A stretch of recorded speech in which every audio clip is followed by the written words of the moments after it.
Joyride 1957, Chapter 23.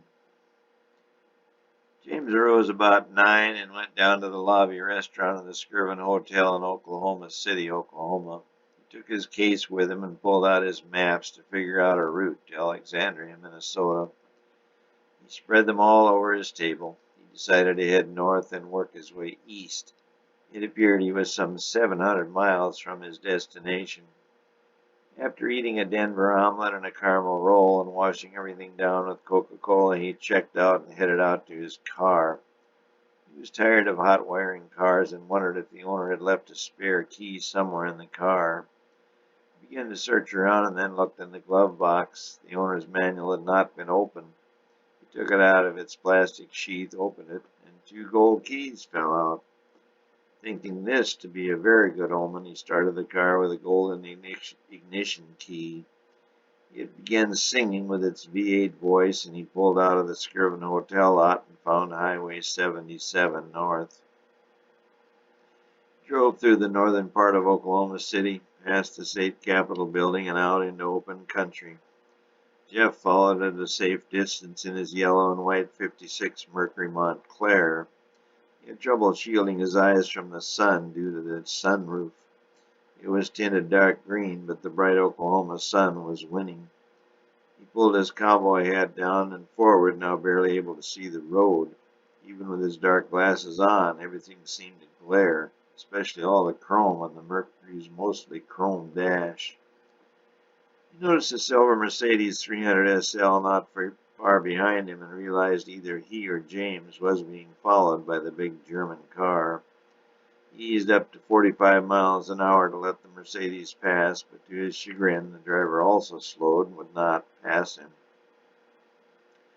So Jeff pressed the accelerator down hard and brought the Mercury back up to 55 miles an hour, staying about a mile behind James' black Coupe de Ville.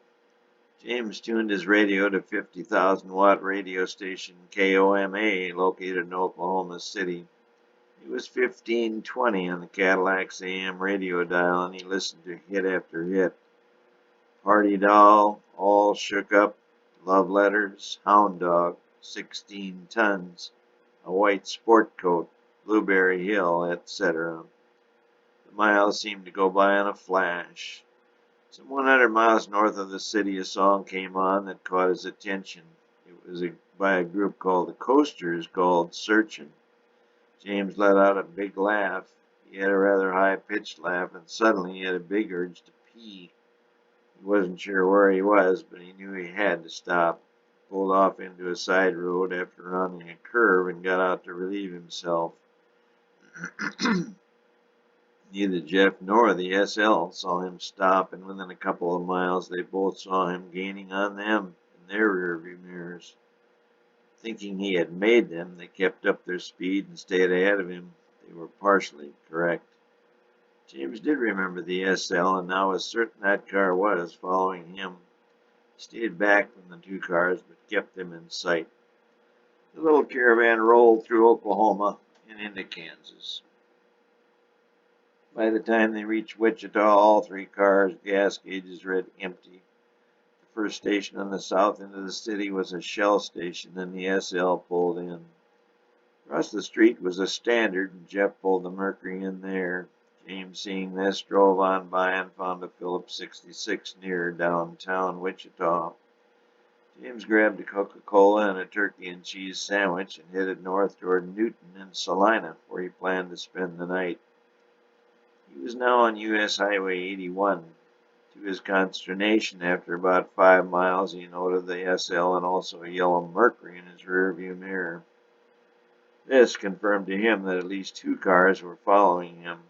What he also noticed was some dark clouds forming to his west and north. Growing up in Texarkana, James was no stranger to storms. If his memory served, he knew most storms moved from northwest to southeast. He judged that by the time he got to the storm area, it would have already moved east and he could avoid it. He kept the Cadillac at 55 miles an hour and watched the clouds. As he got near McPherson, Kansas, about 60 miles north of Wichita, it was clear that his calculations were in error. This was a huge storm, and the rain began to pelt down hard, accompanied by lightning.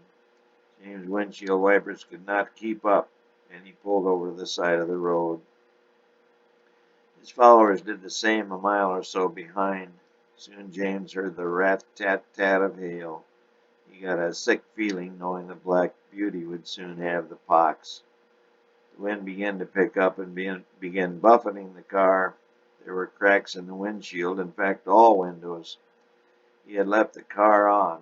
It idled quietly, but soon he heard the unmistakable sound of a locomotive, a sound he had heard only once before. He was 7 years old when he had first heard that sound. Soon the sound got louder and louder, and the wind now roared across the Kansas prairie with what James perceived an infinite velocity. Soon he felt the Cadillac begin to shift on the gravel. It began to rotate from its north-south position to an east-west alignment.